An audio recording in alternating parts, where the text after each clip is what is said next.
Connected to iPhone and Galaxy Tab A2016.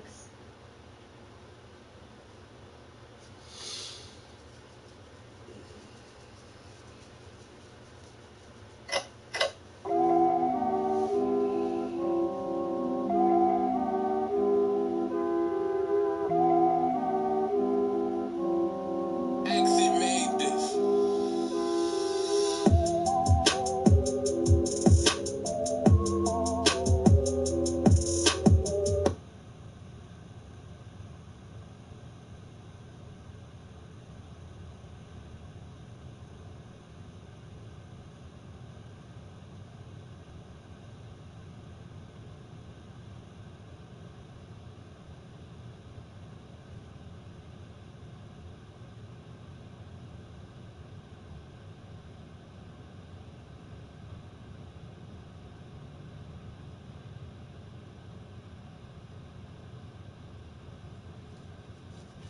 How's it going, everyone? Welcome back to another Red Dead Redemption 2 video. My name is Saintsfan, and today I want to tell you guys 10 things I wish I knew before playing. These are just going to be some tips and tricks to sort of help you guys out as you start the game.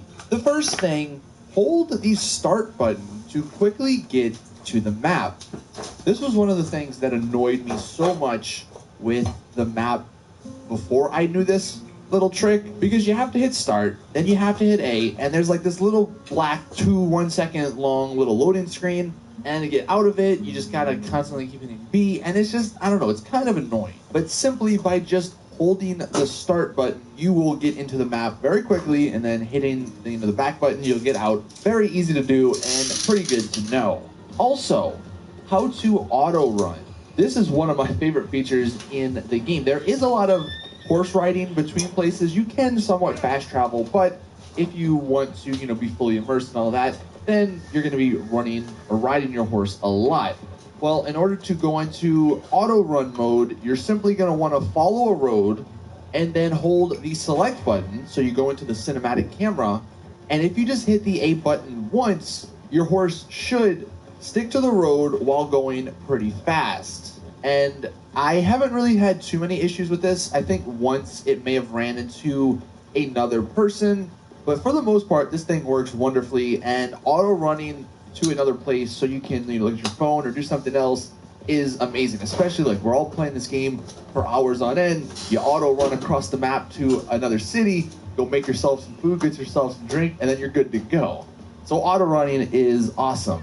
The next thing, you do have to progress somewhat through the story a little bit to unlock some stuff, such as the fence, which is where you sell stolen items. You unlock the extra holster, which is what allows you to dual wield through these stories. So if you're wondering why you don't have that. Progress through the story a little bit. And the horse stable's another thing. That's actually super early on, but you do unlock that through some of the missions. So if you're not seeing anything, just play some of the missions and you should get it all on your map. Also, speaking of that fence, I've seen a lot of people say actually not to sell your jewelry. And look, everything obviously is a single player game. It's up to you. And the reason they say not to sell is because later on down the line, you need some of this jewelry to create some of the really powerful talismans. And while, yeah, you can totally save your jewelry and, you know, wait until you get something to craft that, I would say early on, just go ahead and sell it all, because you can probably always get that sort of stuff back. And the jewelry sells for quite a decent amount of money. I had some going for like 10, 15 a pop, which all adds up if you have multiple of each. So if you're looking for money early on, that might be one of the better ways. But again, it's up to you if you want to save for the talisman or if you want money early on. Also, always carry at least one horse revival kit, because if you've watched any of my streams the last couple of days, I run into trees, run off cliffs a lot, and your horse ends up dying, or it's, you know, hurt very badly and it can't continue. Well, that's where this horse revival kit comes to play. I think you get them at certain stores, like maybe the stables. I haven't had my horse die yet. You craft them, but I would just recommend having at least one, because you never know what's going to happen with your horse. I've only And had horse two death horses, is but permanent in this game. The So first one I just you sold. find a horse, you like it, and then you accidentally injure it, you can't get it back unless you have one of these kits. Another thing that was annoying me a lot when I was hunting, especially, you would get off your horse and you would tell it to stay, but then you kept following, you kept tracking, and you got further and further away, so you whistle to your horse for it to come. Then it would just keep following you. And I've seen a lot of other people actually ask this question too: how do you make your horse stay? It's very simple, actually. You hit the LT button while looking at it, obviously with like no gun drawn, and you can tell it to follow, flee, or stay.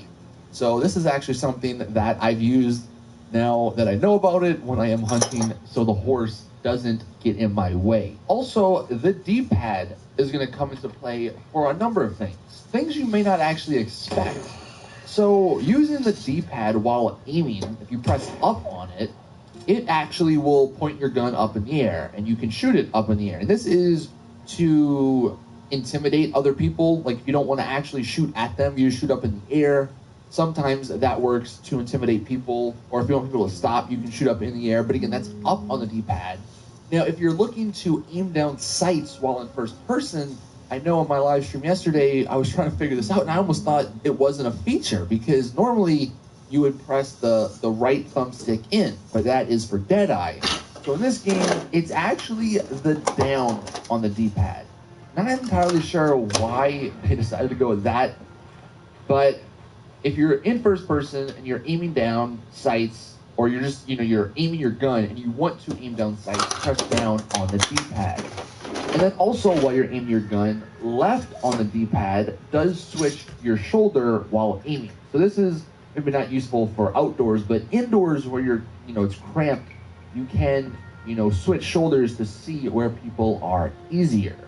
One of the most useful things that I found out about was the hunting star rating. Before this, I was just shooting, whatever I could find, and then I was wondering why I wasn't getting enough money from it when I went to go sell it. Well, if you actually pay attention to the bottom right when you're looking at animals, if they don't have a 3-star rating, you almost don't want to kill them because they're not going to be good. That 3-star rating will actually give you a perfect pelt, which sells for more if you do use the right ammo, or if you use like the bow and arrow, and you do aim for kill shots. Like, you can't just butcher the animal. That's going to ruin the pelt. But if you kill it perfectly and it's a 3-star animal, you'll get that perfect pelt.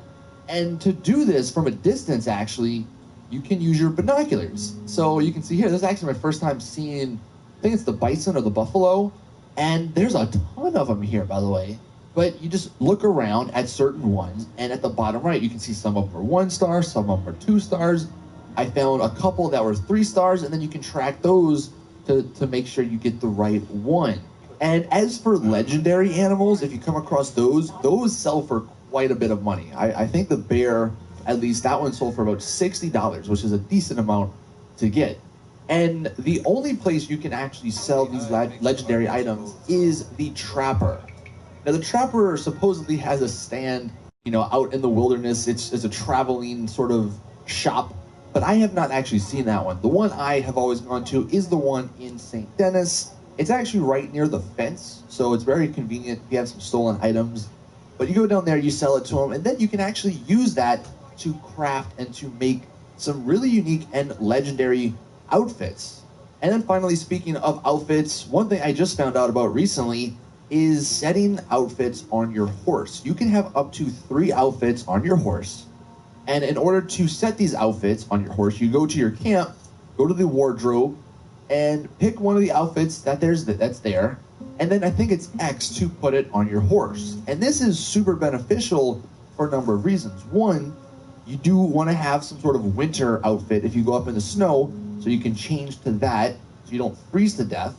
Also, if one of your outfits gets super dirty, you can simply switch your outfit and then it's clean. So you don't need to take baths as often. But those were 10 things I wish I knew before playing. I'm sure there's a ton more. If you guys want to put your thoughts in the comment section, please do. Thank you all for watching. Hopefully you enjoyed the video. If you did, please drop it a like.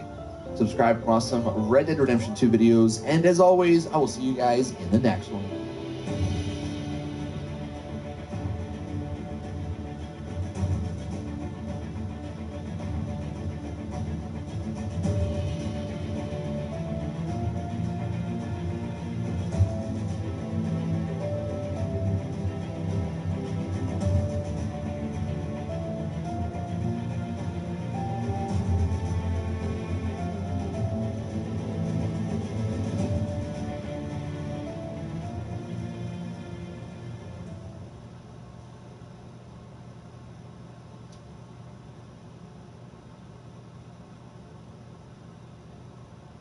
The Hyundai Tucson is the highest ranked small SUV in both initial and long-term quality. The longer you look.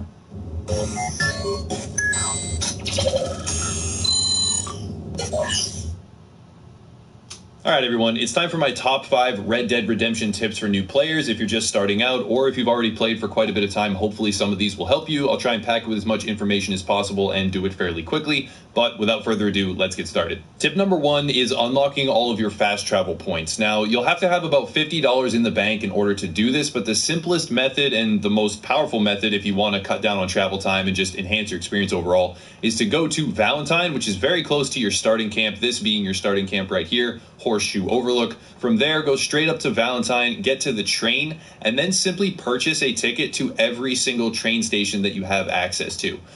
You want to buy one to Strawberry, you want to buy one down to Blackwater, to Rhodes, St. Denis especially. This is a very key one. You want to get a train ticket to St. Denis as early as possible and unlock that for a variety of reasons, but I'll cover that more later on. You also want to go to Annesburg and anywhere else that you can get. If you can get stagecoach locations in those towns as well, make sure to do that. This will open up the map much quicker than the main story allows you to and let you hunt down legendary creatures, animals. I always call them monsters because of fantasy games, whatever. It'll let you track a whole bunch of, more powerful legendary animals and get to different areas and do a lot of quests faster. It really will just help your quality of life overall. So tip number 1 is get to Valentine, get to the train. You need about $50 to do this. Do this as early as possible and unlock every single travel location that you can on the map, especially St. Denis. Tip number 2 is a little bit odd, and it has to do with bounties and serving jail time. Now, over the course of your adventures in Red Dead 2, you will inevitably have a bounty on your head or the law after you at some point. Now, this isn't much of a big deal, honestly, in the lower tiers, but when you get up to the point where it's dead or alive, wanted dead or alive, and they shoot on sight, this can actually inhibit you from doing anything in that entire region. It gets ridiculously hard to survive. There's constantly posses coming after you, and it's really difficult to survive. So you never want to let it get to the point of being dead or alive, and one of the ways that you can circumvent this or prevent this altogether is by dropping your bounty by serving jail time. Now, the best way to do this is to go to your camp, deposit all of your money. You don't want to actually pay your own bounty or have funds confiscated. So get rid of all the money that you have on you. then go and simply surrender to a lawman. If they're not coming after you, if the bounty isn't that high, or if you don't have that much jail time and it's not a serious crime, you can simply walk up to any town or main location, assault somebody, and then surrender to the officer, because he will then put you in jail and it will completely cleanse your entire wanted level and prevent it from ever getting to that super difficult dead or alive level. The second part of this, and the main reason why I thought it was justifiable to put it in a general tips video, is that you also, when serving jail time, will completely replenish your energy and its core, as well as your life and its core. So you don't have to eat anything. It's relatively short to serve jail time. You can completely replenish both life and energy cores, as well as the fact that your horse will be magnetized back to you. So regardless of where your horse is in the world, he will then be right outside the sheriff's station when you finish serving your jail time. So if for whatever reason you get separated from your horse and you don't want to travel a great distance and you're not near your temporary horse or anything like that, and you have a bounty, it has a bunch of different purposes. Serving a jail sentence is actually a beneficial thing if you do it with like a $2.50 bounty on your head. It can help you a lot. Cut down on time, get your horse back, replenish your life, your energy, and drop the bounty before it gets to dead or alive. So serving jail time is not always a bad thing. Tip number 3 is to pick up a lock breaker and a second gun holster as soon as possible. A lock breaker is very straightforward, and this ties back into why we said unlock all the fast travel points, because in St. Denis right here, we can scroll down, we can see the fence. If you go to the fence, you can simply buy a lock breaker. It's relatively cheap, and that will allow you to open up a lot of the chests that you're going to be encountering long before you would actually get the lock breaker organically through the story. So if you pick one of these up, you can open certain boxes silently, and it really will just increase the amount that you're able to loot. You can rob stagecoaches better, and there's a variety of reasons. So picking up a lock breaker as soon as you unlock St. Denis is a really good thing to do. The next part of this is getting your second gun holster, and there is organically within the story a point where you unlock a second wieldable gun, but you can actually get this within 5 minutes far sooner than you ever would do that main mission. So the simple thing that you need to do is just skin 3 deer. I went into my menu here, and I'll go to progress and show you. I went over to challenges, and there's only one Master Hunter challenge that I've completed, and if I'm wrong about this, then please correct me, but I'm 99% sure I'm not.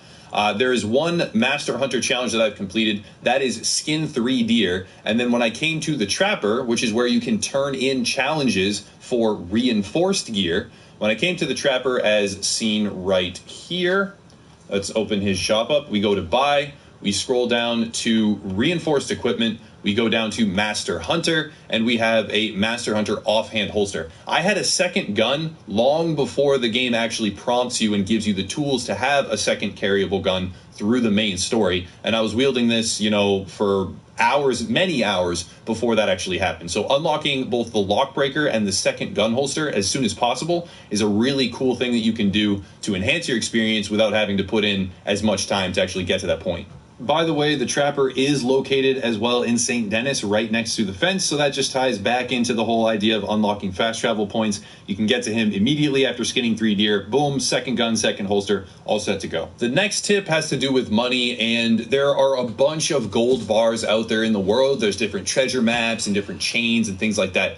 But these two areas are immediately accessible. You don't have to jump through any hoops. You can simply go to these locations and pick up a total of 4 gold bars, which will be worth $2,000, which is enough to pay off whatever bounty you have or otherwise enhance your camp early on. Bunch of different reasons. So number 1 is right down here. This is your main starting location right there, Camp Horseshoe. Just immediately to the bottom left of that is a burnt village, and in that burnt village is a sheriff's cabin. In the sheriff's cabin, behind a desk, is a little metal box, and there's a gold bar in there that's worth $500 by itself.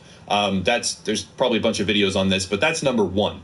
Number 2 is up here by Donner Falls. It's, far north on the map over here at next to this river. And if we zoom in, you can see that there's these statues. There is a cave, and the entrance is displayed like this. Inside that cave is a middle statue and a bunch of surrounding naked statues. And those naked statues each have a button. The simple explanation, without drawing this out too much, is that you need to press the statues that have 2 fingers, 3 fingers, 5 fingers, and 7 fingers. The 7-finger statue is missing an arm. So simply look for the first statue has 2 fingers, press that button. The next statue has 3 fingers, press that button. The next one has 5 fingers, press that button, and then the next one is missing an arm, press that one has 7. Those are the prime numbers, and this includes thumbs, by the way. It's not just fingers, it's fingers and thumbs. It's the amount of digits that they have that aren't broken off.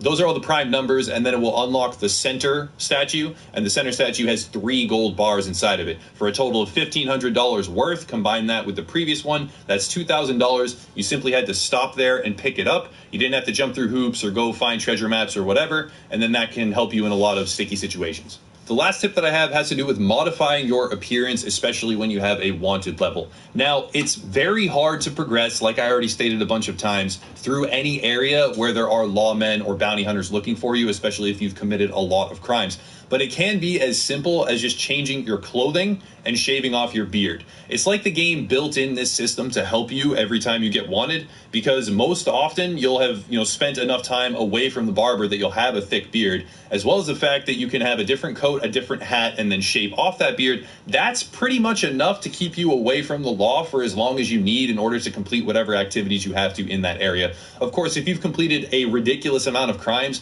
and you're trying to use shops and things and you're walking around in town, then it's probably not going to insulate you from that. But changing your appearance a good amount is usually enough to get away with it. And some people may say that you just need to put on your bandana or wear a mask. Don't do this. That actually attracts more attention to you than simply changing your clothes and shaving your beard. All in all, if you do that, just change your coat, your hat, and shave off your facial hair, then you'll be good to walk around an area, and it will be like you don't even have a bounty most of the time until you've committed a bunch more crimes and they've gotten to know that new appearance.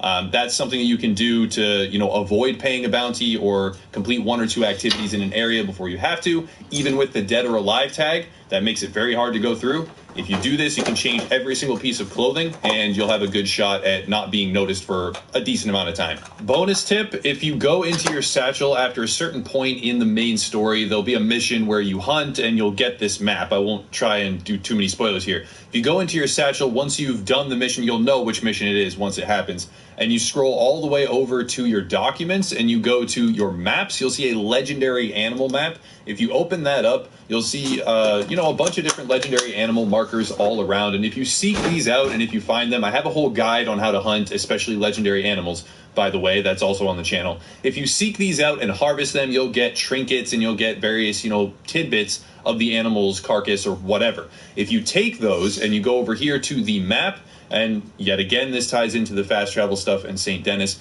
and you go all the way down here to St. Denis and you come up to the fence, then you can sell and exchange these for trinkets, and trinkets are basically Red Dead Redemption 2 versions of perks or stat boosts. So if you get a bunch of those, I would actually highly recommend spending some time hunting down some legendary animals all throughout the map, as many as you can possibly find, then going to the fence, exchanging them, and then this will have a huge impact on the rest of your playthrough because you'll have various stat boosts and it's a really good quality of life increase. So again, St. Denis, fence, hunt down legendary animals, exchange them, boom, you got some stat perks.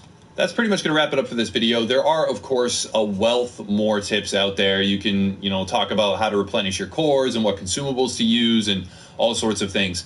But I'm going to stop there. I think that those tips are good, and that's a good top 5 to have. There's a bunch more gold bars, too. You can probably look up a video on that and get thousands and thousands of dollars through treasure maps that people have already posted the guides to. I don't think that I'll be doing that since that's so well covered already, but I figured I would include the easy ones, 4 easy gold bars in this, just in case. If you want to join the communities or support Upper Echelon in any way, there are various links in the description down below. We have a Facebook community, we have a Discord server. I am live streaming Red Dead Redemption 2 on Twitch a decent amount, especially over the next coming weeks. So if you want to check out a live broadcast, feel free to tune in there and follow that. Other than that, though, you can pick up some merch if you want, but I'll stop rambling. There really is no reason to continue. Thank you for watching. I'll continue my Red Dead Redemption 2 coverage in the future. I'll be doing, I think the next guide I'm doing is a camp guide on all the different systems in camp, how best to upgrade them, what they're used for, and just everything that you need to know regarding Horseshoe Overlook or your main camp where your gang is. But that's coming soon. Thank you for watching yet again, and as always, have a nice night.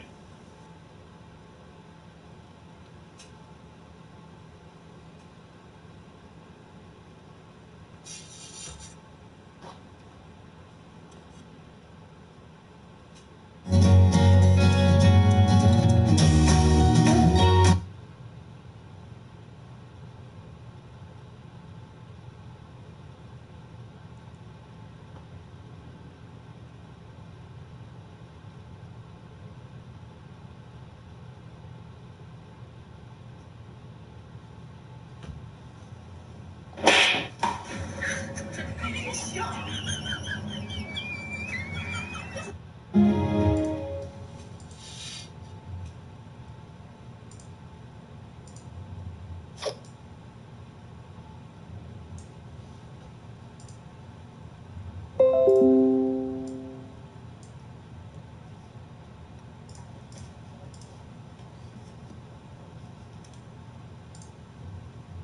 wait, I'm live.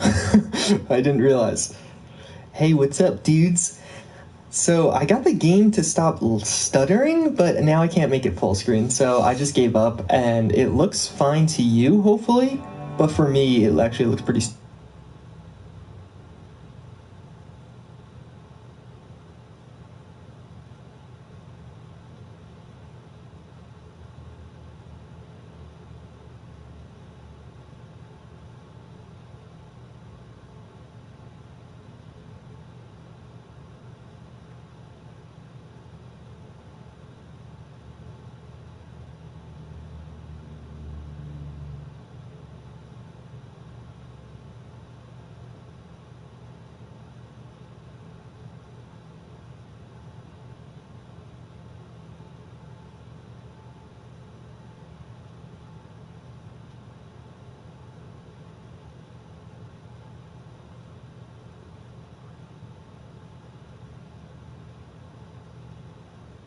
Some beta until 11 o'clock. Let's get it. All I want to know is who's coming with me, man.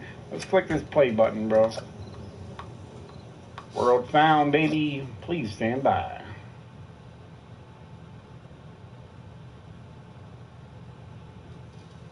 For those that are wondering if I'm ever going to be playing Red Dead Redemption 2 again, yes, after the stream at 11 o'clock when the beta closes, I'll be jumping back onto Red Dead tonight.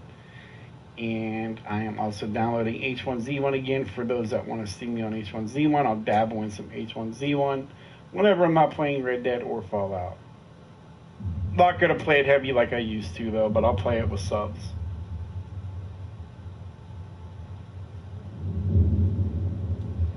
Apologies for the double live stream notifications, man. It wasn't letting me sign into the last one, so...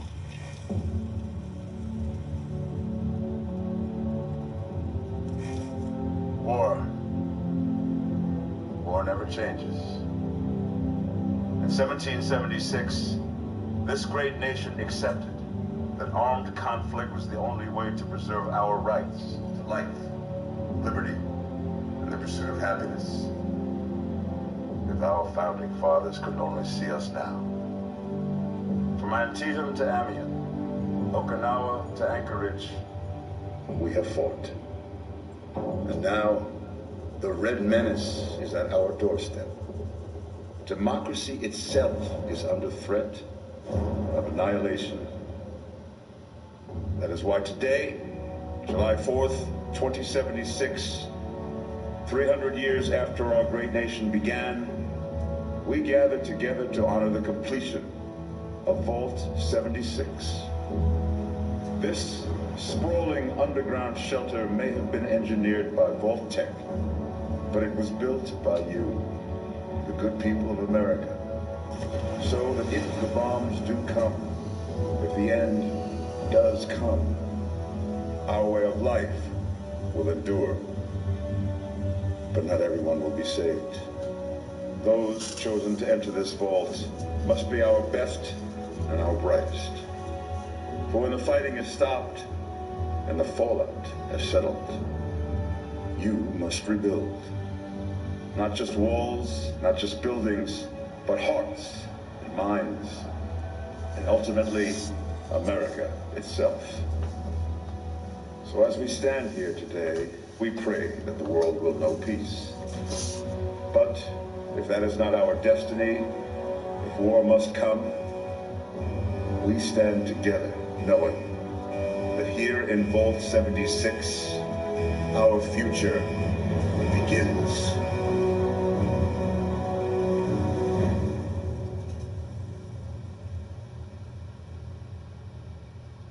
Boom, baby! Let's go. Good morning, Vault 76. This is the Overseer. I hope you all enjoyed the party last night. Oh, I even did. those who may have overindulged and overslept. Destroyer, that was you. But it's time to get up and get out there. We've been locked away long enough. Today is Reclamation Day. Reclamation Day. Let's make a face. It may be time to leave, Oh. but I'll never forget the day you all entered Vault 76. You come from every walk of life, every race, color, and creed. But you all share one very important trait. You are this country's best and brightest. But more importantly, you'll always be my family.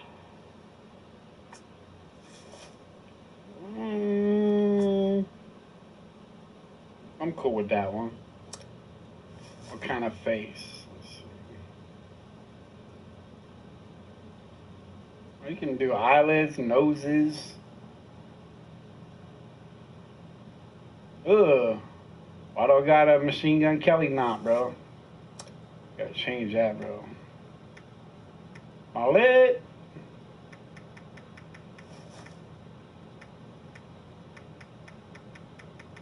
Let's make our character here, bro. I'm cool with that.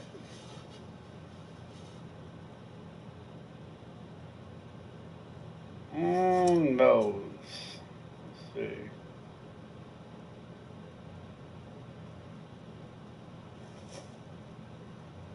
Cool with that, bro. I don't really go into details with the noses and shit.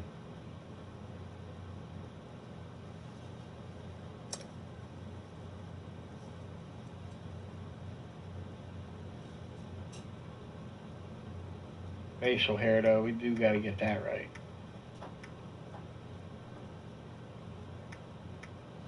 Said you're not. I'll be out there in a minute, Destroyer, as soon as I make this character, bro.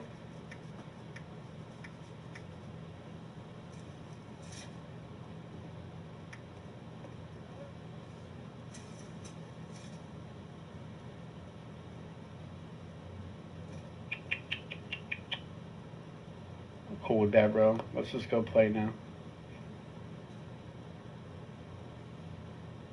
What's the extras, though? Grind. I can be dirty as fuck. Cool, bro. Mud and blood, baby.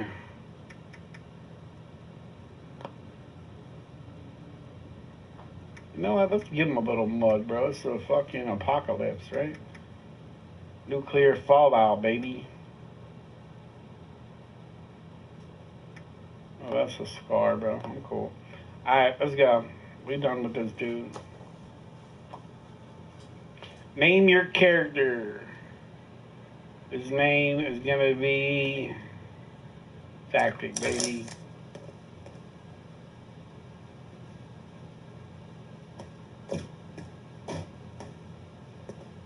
Booyah! Access photo mode again by opening your map, pressing the options and triangle key. Wasabi, what's up, Wax? Yeah, it started a little bit early, bro. Started a little bit early.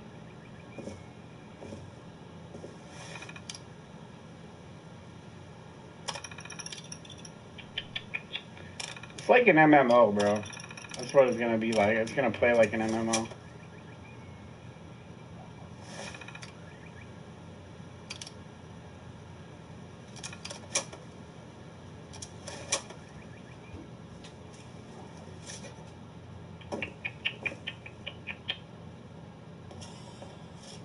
What's up, Wax?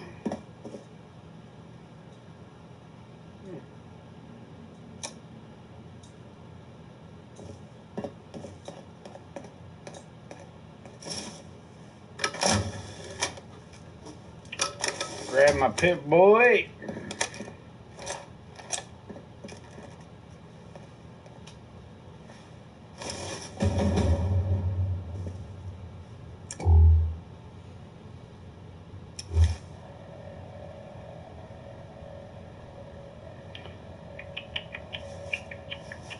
Perks.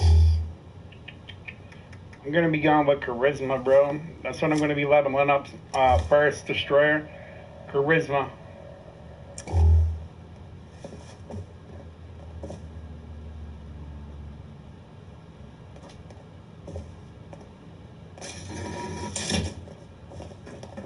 You have been tasked with nothing less than the rebuilding of America. Oh hell yeah! I can go third person. Sign me up, baby. Third person option. How every game should be. You should either be able to play first or third. I'm playing third, bro. When you hear this, it means I've been gone for several hours. I've got my own mission out there in Appalachia. This is the Overseer, signing off. Don't you tell me where to go, boy. Proximity chat is in the game too. Nice. What up, re-up one? If you get injured, outside with a little elbow grease, you'll be powering up West Virginia in no time.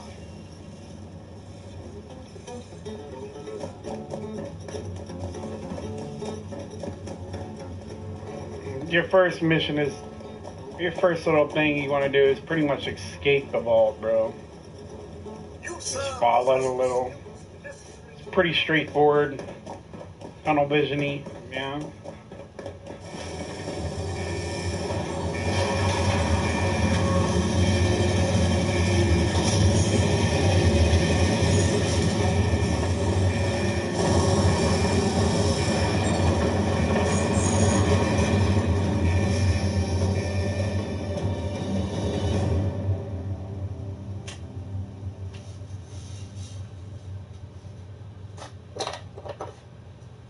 Destroyer, what's up, bro? You gonna invite me?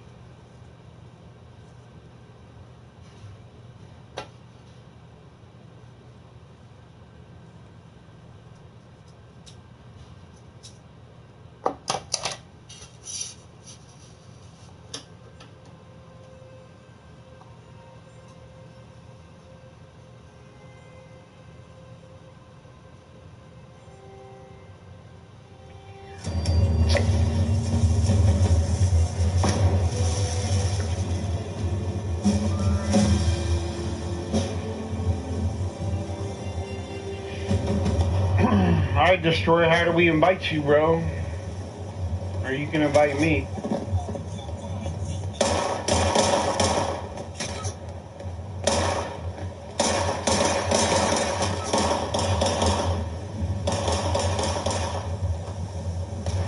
Let me see if I can invite you, Destroyer.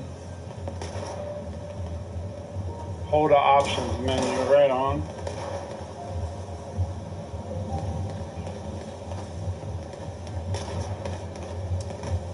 Damn, unable to sync my friends list.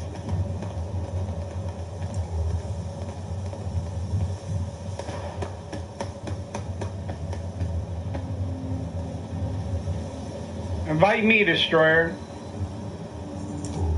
if you can.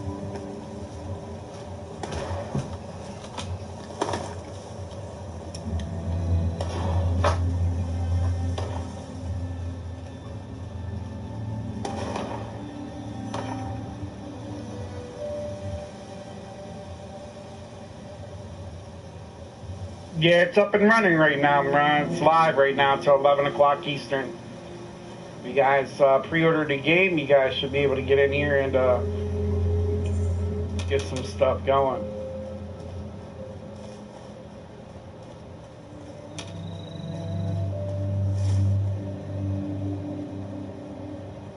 I got a level already, huh? I'm gonna be leveling up my charisma, bro.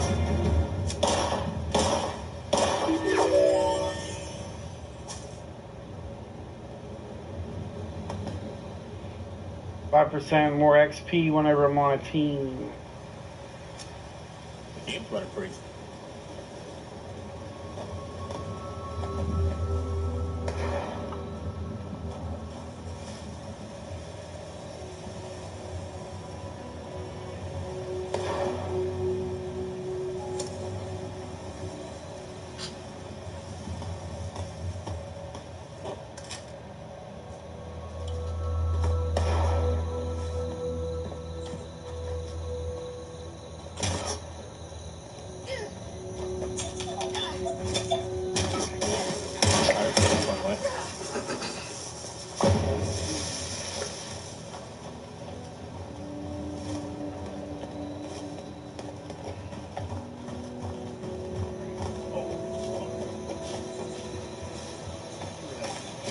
What the fuck is this? This is Fallout 76 beta, bro. Oh, I found a camp. You got bored with Fallout 4 on the first day. Everybody you see that's a player in this game, bro, there's no NPCs. So, and shit. all multiplayer. Got bugs. Big bugs. Huge bugs. Ow. You little bitch. Ow. Ow.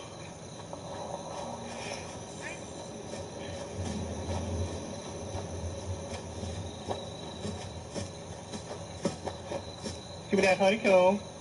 Like, what is there to do? You gotta pretty much... Yeah, I want that mountain honey. Is there a way I can turn off proxy chat? I'm just I don't want to playing. take too much stuff, but... Because you said I'm not Alright, gonna where's look, that and now big you're ticket? look. Those circles are other people.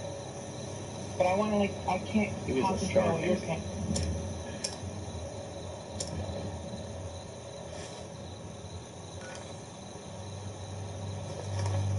Yep. Yep. Don't get that. Hey, there you are, Destroyer. How do I... I'm coming to your session, Destroyer. Coming to join you, bro. Lock. I don't like this random people in my ear, though. Like, I don't like the proxy chat. That's one thing I don't like. What's up, humans? Ruin everything, bro. Always mixing it up, baby. It's what we do here. I'm a gamer, bro. I play all games.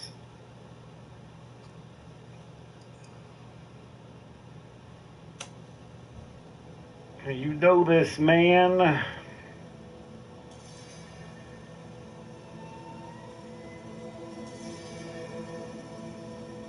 What's the point of the game, bro? The point of the game is to pretty much rebuild America, rebuild your base. You build bases, you survive. It's like a survivalist game, kind of. But instead of like having NPCs and computer AI in the game, everybody else in the game is a person. Everybody you run into in the game will be another player. And you pretty much got to, there's PvP. You can like go raid their bases and shit and blow up their bases and build your own base and reclaim the towns and shit like that. You pretty much got to rebuild America. This is the map. You pretty much got to rebuild all this.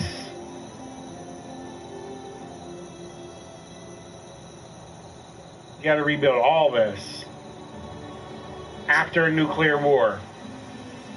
So you pretty much scavenge for stuff and rebuild stuff. Hey. So this place, I was trying to look for this place first because there is actually a power armor here. I'm looking for it. You find it. Oh, we're at the train yards? Yeah. Yes. Oh, I'm hurt. I'm dead. Oh, you're dead too. Or I'm injured. I'm gonna respawn at the same last death. There you go. Respawn here. Yeah, this is the spot, yeah.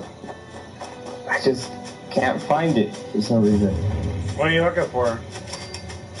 There's a power armor in Morgantown train yard, and I can't find it. I thought that power armor was in the barn. Yeah, there has to be power armor there, though. I am 100%.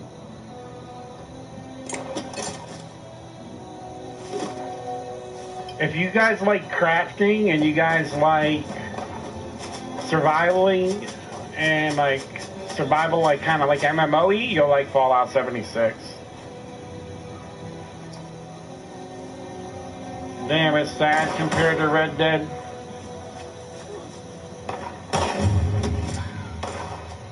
Red Dead 2 is an awesome game, bro. I've been eating up all my time. What did you just kill, bro? Just killed a radiation thing. I can't find it.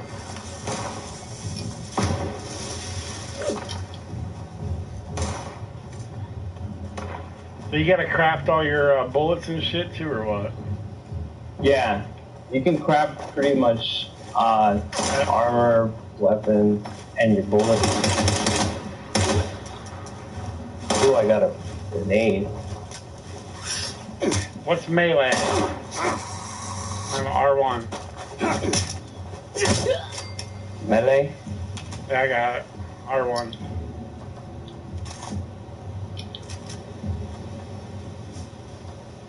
Damn, man, I can't find it, man.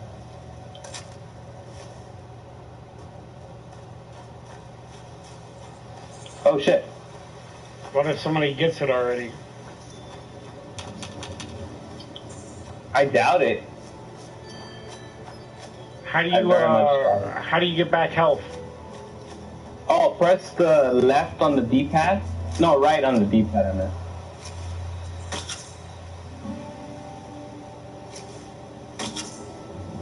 You gotta craft those too, I guess. Yeah, medicine? Yes. You can find them. You can find stim packs. Oh my gosh, man. You're the star on the map, I'm guessing, Destroyer?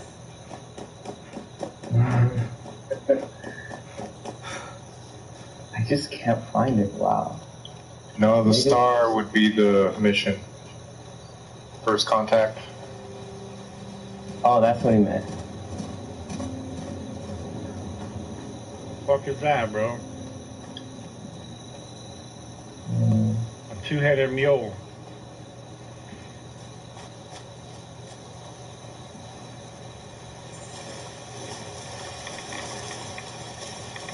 Man, I'm starting to give up. What this thing is. The water got radiation in it too, eh? Yeah. But there's a perk like where you can like where you don't feel any radiation at all when you go in the water. You can hold your breath like infinite. I think it was Aqua Boy or something like that. South of Vault 17. I knew this wasn't going to be the Appalachia I remembered, but mutated animals, haywire bots, and no people so far. We have to be ready to rebuild in what I can confirm is Yep, I go up. territory. Can't find it. Fortunately, Vault Tech was prepared. You see this? The cooking station, the stash box, the So you get workbench, steel, cork, rubber. all Like, built this game is like a crafting MMO, Here's kind their of. home base out there. The construction and assembly mobile platform is designed. How did you get on? I just opened up the game and got on, bro. If you're stuck on a loading screen, close the app and restart it, bro. Everything's built and stored, ready to be placed back down in the new area. Use this to establish a foothold whenever you're in unfamiliar territory. I've left my camp behind to be confused. I know I'm breaking my own advice by not taking it with me. But after seeing Appalachia for myself, I need to make sure every resident of 76 has a safe haven they can start from. I'll make do without it. If it's still standing, the town of Flatwoods is further down this road. Find me there. This is the Overseer. Well, Signing off. I guess there's another location. Let me see. What's the next location? We can always go to. I'll mark it on the map right now.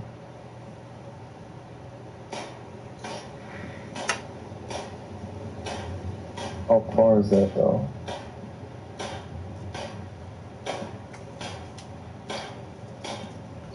Okay, let's see where's that on the map. I can make light armor now. The only thing I'm missing is leather. Let's go over here. I don't know if it's marked on your guys' maps as I marked it.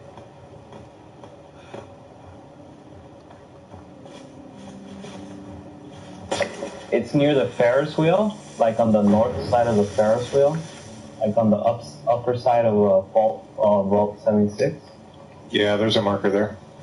Yeah, that's my marker. For another location for the power armor. Can your camp get raided while the application is off?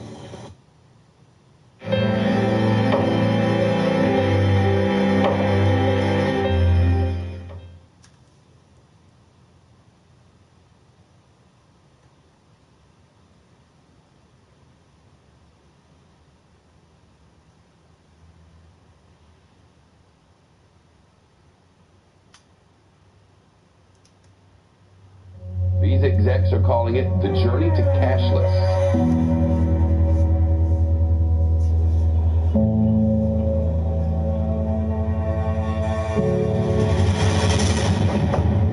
First of all, I'd like to say that we always had disruption. It's just, it never was so disruptive as it is these days. And there's a reason for that. What's up, bro? They have the same problem with cell phones. It's kind of crazy today that we live quite comfortably in a world that George Orwell would have thought was super crazy. So what do we say to those who say, you know what, listen, privacy is out the door. Everything's about convenience right now, and forsaking privacy is worth it given the convenience of devices like Alexa. You say, well, then you should be happy. I mean, those kind of people, they're loving life right now because we are constantly giving up privacy, and we are only going to give up more privacy because we're entering an era of artificial intelligence. Elon might be proof that time travel exists because he seems to have either more hours in the day than the rest of us have, or he's from the future.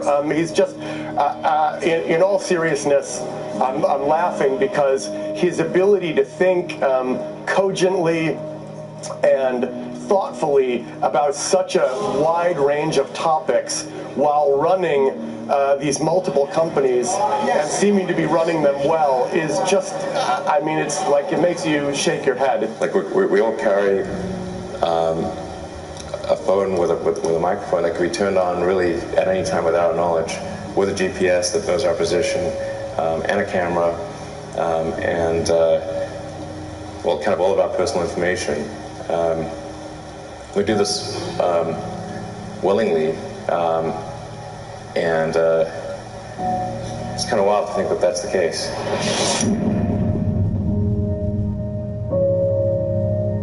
To get that data everywhere, they have to invade your privacy in all kinds of ways. So we have this constant trade-off. For convenience and for innovation, we give up our privacy. Issuing an alert this week that some so-called smart toys may be spying on your kids. Even though these toys may be a lot of fun, they may be very educational, they may also have a dark side. A sad sign of the times when even toys intended to educate can make trouble. A sad sign of the times. But the way privacy and technology work is we just give it up as time goes on. So eventually they'll record more and they'll sell it to more places. But that will use this data, whether or not they're large corporations. I'm calling you.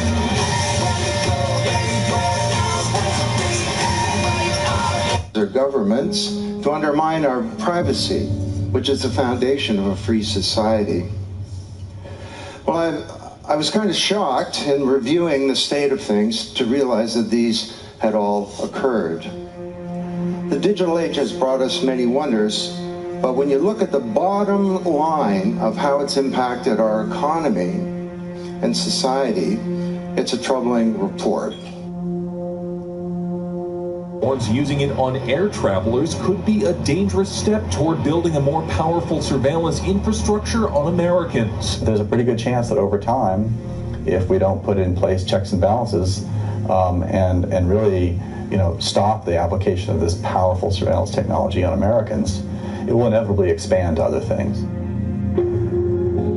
So the problem is here that we seem to be forgetting just how much information we share, as we add it bit by bit in what I like to call data crumbs. Sure, that one picture you upload doesn't say a lot, But don't forget that this information is combined.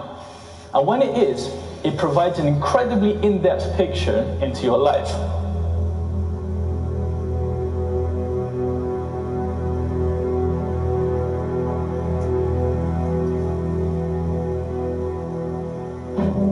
Visa is leading the charge toward a cashless culture by connecting with electric race cars speeding through New York City.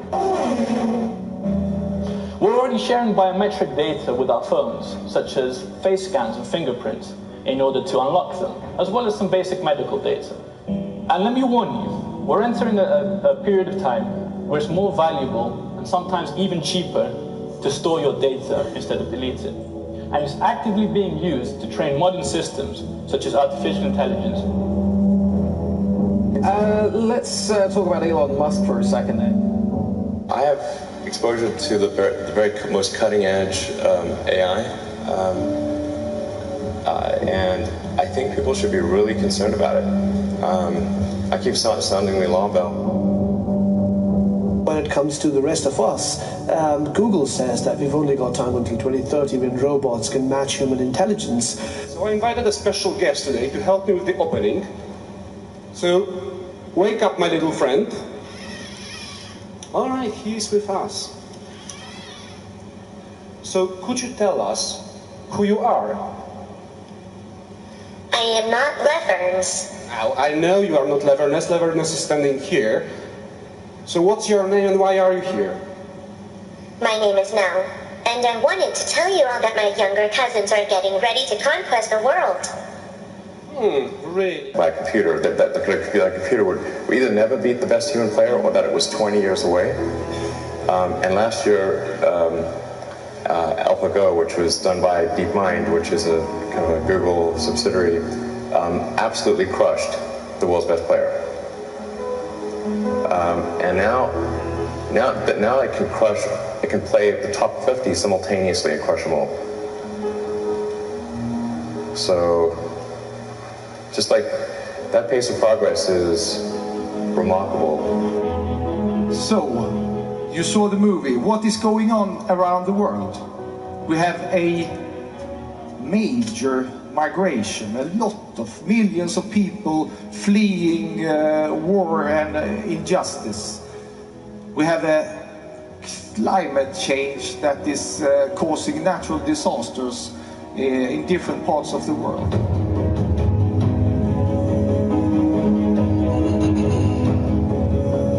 We have, as you heard, a rapid urbanization. Actually, 200,000 people every day move in. We could have brewed our beer in a town you've never heard of. We could have done everything the way we were supposed to. Into urban areas globally. Problems today are more global, and this means there is no way any country can solve them by itself, and we need global answers. The Agenda 2030 is an agenda aiming at a fair globalization. ID 2020 is a global strategic initiative aiming to help deliver against the United Nations Sustainable Goal of legal identity for all. The Supreme Court has ruled that the right to privacy is not a fundamental right, but look at today's day and age, it's all digitized, all the information.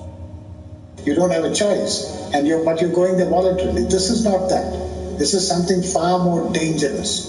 We are in something like a digital emergency, where the state or the government is taking all your data and linking it to everything else.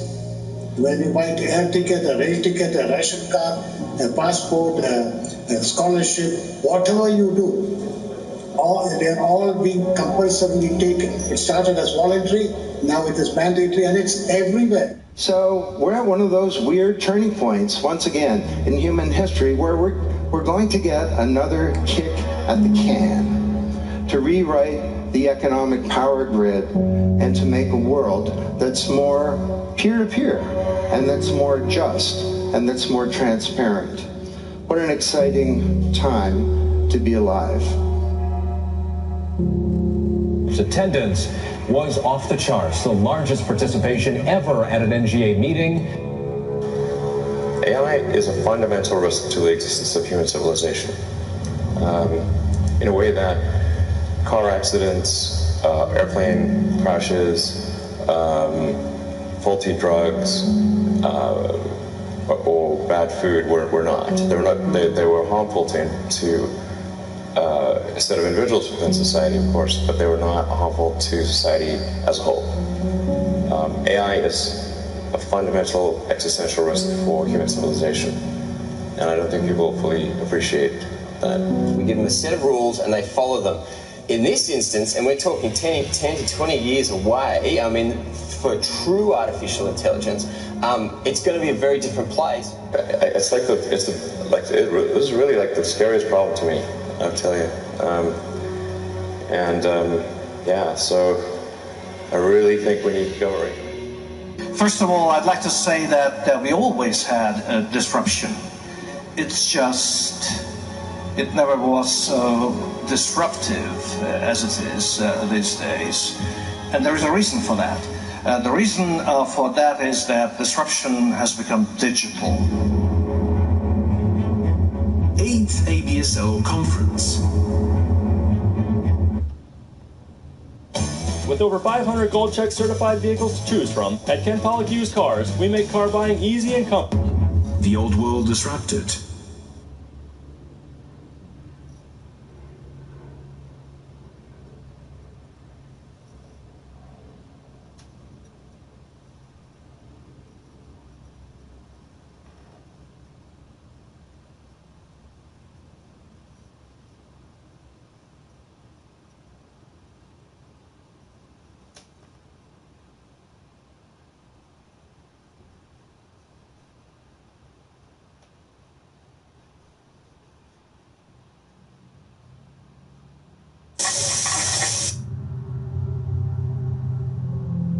Public school is filled with the famed teachings of great scientists, mathematicians, and statesmen. Benjamin Franklin's kite experiment with lightning was not only a breakthrough in electricity, but an iconic moment in history that nearly overshadows his many achievements in the founding of the United States.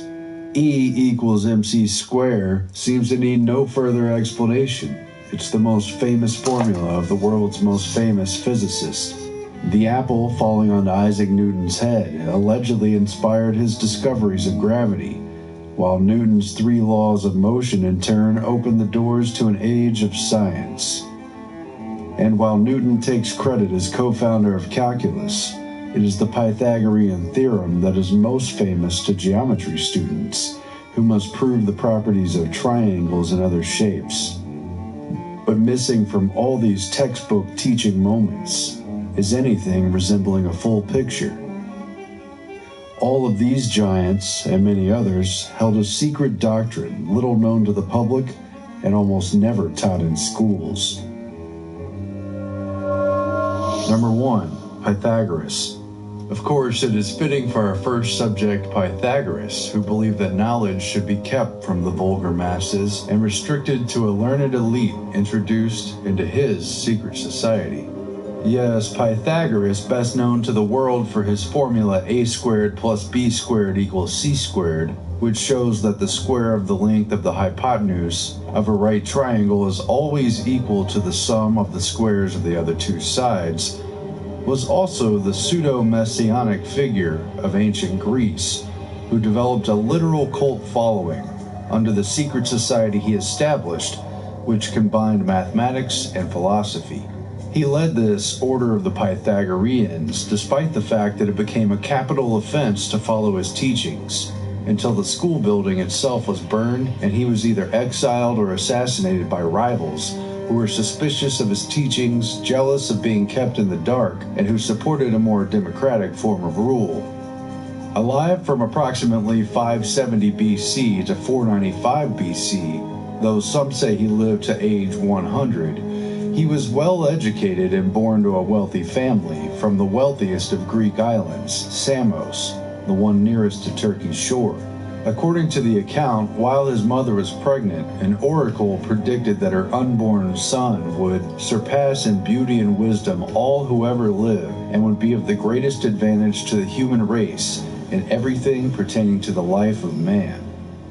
Hence, Pythagoras was believed to be a divine descendant of the god Apollo. sent to redeem the human race, something of a near Christ-like figure born 500 years before Jesus. After coming of age, Pythagoras traveled the world and was initiated into secret orders throughout, gathering wisdom from the Brahmins in India, the Hierophants in Egypt, the Persians, the Oracle of Delphi, the Kabbalist and Chaldean Magi, among other initiated priesthoods who harbored ciphers and other, quote, secret symbolic writings.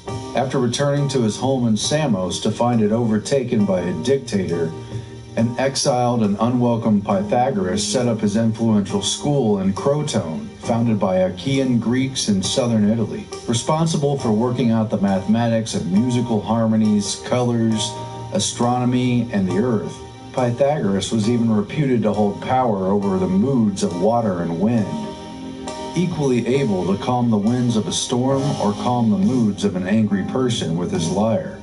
His teachings were patently secret and never allowed to be written down.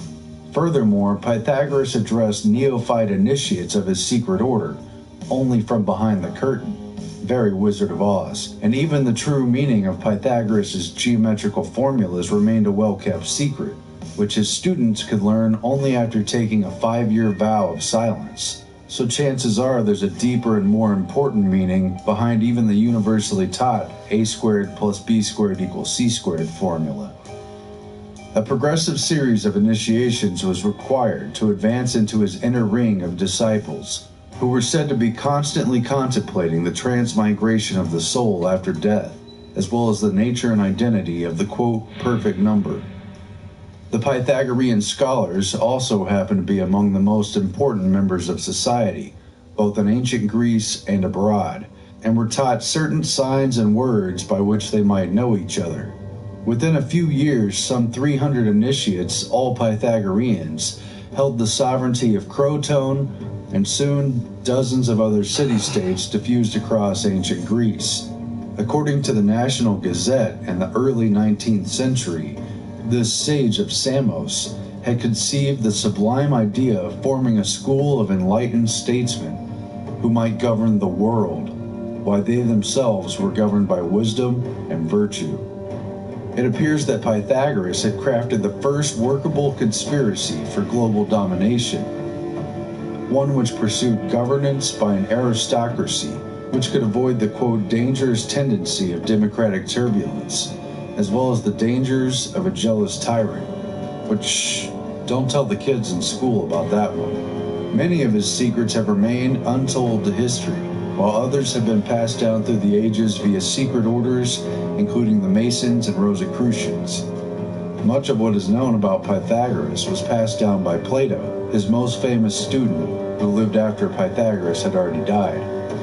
And yet, nothing more is said about the man in any kind of textbook, mathematical or otherwise, than his contribution to a simple but sound mathematical formula. But then again, the same trend continues in more recent and better documented times. Number 2, Sir Isaac Newton. The entire era of modern science emerged out of his work. He was an essential figure in the Enlightenment and all that it affected. Sir Isaac Newton's 1687 book, Principia, aka Mathematical Principles of Natural Philosophy, which he wrote in Latin, is widely considered one of the most important works of all time, and it is said that it, quote, completed the scientific revolution. And yet, the quintessential icon of modern science was also more deeply steeped in the supposedly unscientific practices of alchemy and the occult than almost any other person in history. Yes, the man who defined gravity, established the 3 laws of motion, and also calculus, along with many other contributions to science, including optics and light, was deeply and wholly steeped in the dark arts that have so often been scoffed away and ridiculed, or alternately feared and outlawed. According to the New York Times, Sir Isaac had a whole other full-time career, a parallel intellectual passion that he kept largely hidden from view, but that rivaled and sometimes surpassed in intensity his devotion to celestial mechanics. Newton was a serious alchemist who spent night upon dawn for 3 decades of his life, slaving over a Stygian furnace in search of the power to transmute one chemical element into another. Isaac Newton also left behind countless unpublished writings on his true obsessions, including alchemy, a dirty little secret that was technically illegal and potentially discrediting to his legacy. Unsurprisingly, his heirs, both relatives and ideological successors, buried these alchemical writings and sought to conceal this other, complex and easily misunderstood side of Newton for hundreds of years. Loaded with millions of words and endless pages written on controversial and even heretical theological topics, his extensive dabbling in the dark arts and the bizarre codes prompted a consultant to Newton's heirs, who happened to also belong to the Royal Society, to quickly dismiss his writings as unfit for publication, in other words, best covered up and kept from the masses. The vast majority of these papers didn't come to light publicly until socialist economist John Maynard Keynes bought them for his personal collection at auction in 1936, and finally confronted the world with Newton's ties to alchemy. Most of the documents, however, were handwritten copies that Newton made of other people's work. Whether or not he cracked the code in alchemy and transformed man's understanding, as he had in physics and mathematics, remains a mystery. However, certain papers that he left behind shed a curious light on his quest for the Philosopher's Stone. The Chemical Heritage Foundation recently purchased a manuscript written in Newton's hand that it published in full online. As Phys.org reports, quote, "What is intriguing about the manuscript is that the main page is a recipe, hand-copied by Newton, that describes a method of creating sulfic mercury, a supposedly necessary ingredient for making the Philosopher's Stone." Newton then added notes to the text and later apparently turned the document over and used the blank side to write a procedure for subliming lead ore, an endeavor that he apparently worked on for many years, once again as part of his desire to make the Philosopher's Stone. This Philosopher's Stone, the one sought after by mystics and supposedly obtained by the Rosicrucians, could turn base metals into gold and even unlock the secrets of time and immortality. Newton was often publicly accused of belonging to the Rosicrucian order as well as to the Freemasons, as were many others of the elite Royal Society, while Newton was arguably, but unprovably, one such learned initiate. Newton himself was a longtime member of the Royal Society, and later, after achieving fame, became its president for 24 years until his death, apparently obsessed with decoding history's hidden ciphers, sacred texts, and messages. Newton's writings also reveal that he obsessively charted the chronology of the Bible, attempting to decode prophecies and other hidden secrets embedded in the text. Among other interests, he attempted to calculate the date of the apocalypse, which he projected as being not before 2060, and likely not after 2300. We'll see, huh? In particular, Newton apparently believed that Solomon's Temple and other biblical structures contained hidden mathematical codes and cryptic knowledge that he attempted to unveil, just as the Freemasons, Rosicrucians, and other esoteric cults have. Of interest were the sacred geometrical features of Solomon's Temple, which he studied and wrote about over a 50-year period of his life. For Newton, the Bible was encoded with mathematical problems related to the formula for pi, the Earth's dimensions, and a cryptic mathematical blueprint for just about everything, which corresponded with a detailed chronology of Hebrew history and promised to reveal the elusive measurement of the, quote, sacred Hebrew cubit. As scholar Tessa Morrison explained, Isaac Newton determined that Solomon's Temple was constructed in, quote, divine proportions, square, symmetrical, and laid out to a celestial plan. Newton felt that just as the writings of ancient philosophers, scholars, and biblical figures held unknown sacred wisdom, the same was true of their architecture, which he believed these men used to hide their knowledge, in a complex code of symbolic and mathematical language. While we're supposed to believe that Newton's laws are immutable, unquestionable, and govern everything on Earth, we're also supposed to completely ignore the fact that after over 40 years of intense study, Newton had come to believe that ancient human history had been recorded entirely wrong.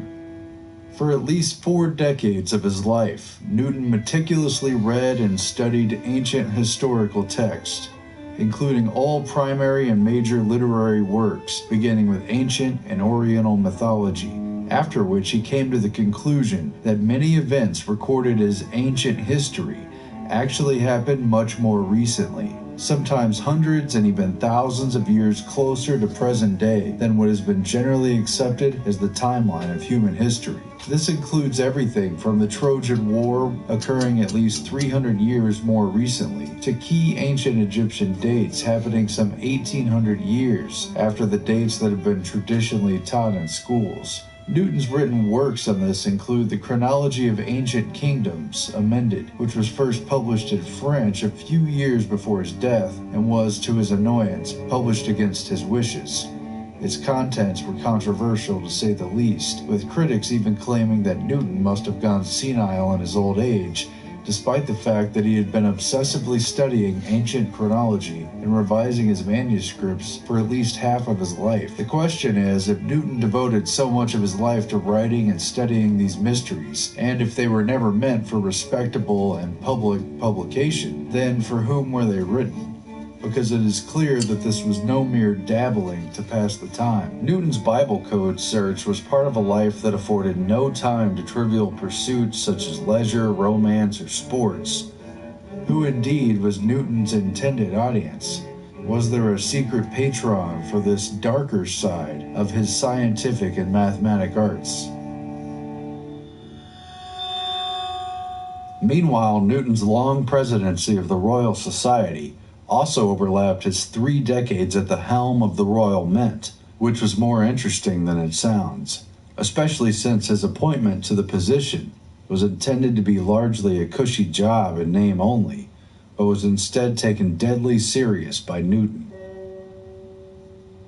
In many ways an extension of alchemy, Newton oversaw England's Great Recoinage of 1696, a comprehensive move to turn in and replace the worn-down silver and gold coins that were in circulation, many of which were commonly clipped around the edges, an illegal practice that reduced the weight and therefore the value, which was of particular importance since the bullion weight of the coins was already worth more in foreign markets than the face value of the coin anyway. The recoinage was a priority as the Bank of England, privately owned like the Federal Reserve, had been established just 2 years prior in response to the debts accumulated after England's failed war with France.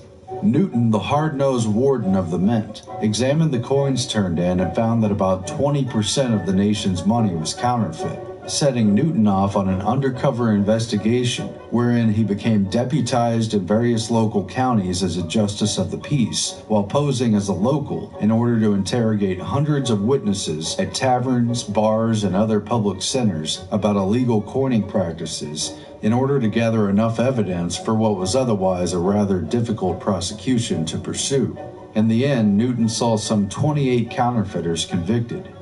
As this crime was considered high treason, it was punishable by death, in a barbaric and elaborate ritual of public execution that involved hanging, drawing, and quartering the victim, wherein the punished individual was drawn by horse on a wooden panel, hung almost to the point of death, and afterwards the body was emasculated, disemboweled, beheaded, and then quartered, that is, cut into 4 pieces. Quite a price to pay for a common financial crime, and quite great lengths that Newton took in order to see things through. Mark Ratner, a materials chemist at Northwest University, told the New York Times, quote, "He was brutal. He sentenced people to death for trying to scrape the gold off of coins. Make no mistake about it," said Dr. Ratner, "he was not a nice guy." What his papers also reveal is the formal scientific knowledge he presented to the public in his books did not include discussion of the process by which Newton derived his knowledge. Apparently, he just didn't want people to know anything about the math work or the philosophy behind it, other than the conclusions, in many cases taken literally as scientific law.